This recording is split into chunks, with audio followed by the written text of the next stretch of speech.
আসসালামু আলাইকুম সবাইকে। আশা করি সবাই অনেক বেশি ভালো আছেন। আলহামদুলিল্লাহ আমিও ভালো আছি। আজকে বানাবো বিকেলের স্ন্যাক্স হিসাবে পাতাকপির পাকোড়া। এর জন্য পাতাকপি কুচি করে নিয়েছি, এর মধ্যে পেঁয়াজ কুচি, মরিচ কুচি দিয়ে দিলাম, হলুদের গুঁড়া দিলাম, মরিচের গুঁড়া দিলাম, ধনিয়া গুঁড়া দিলাম,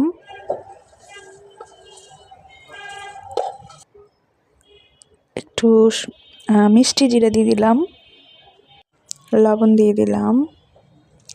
আপনারা চাইলে আরও মশলা ইউজ করতে পারেন, আমি অত মশলা দেই না। এখন ডাল বেটে নিয়েছি, ব্লেন্ডারে দিয়ে দিলাম, ভালো করে মেখে নিব। আর আরও কিছু পাতাকপি কুচি ছিল, ওগুলো এর মধ্যে একসাথে ধরেনি, তাই আমি কমিয়ে রেখেছিলাম। এখন অ্যাড করে দিব, সবগুলো একসাথে মিশিয়ে নেব।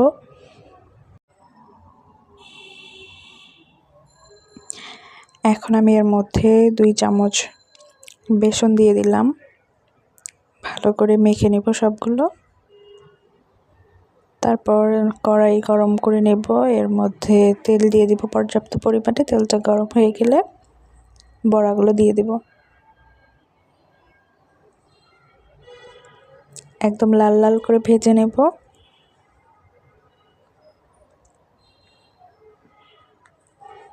আশা করি আপনাদের সবার ভালো লেগেছে। আসসালামু আলাইকুম, আল্লাহ হাফিজ।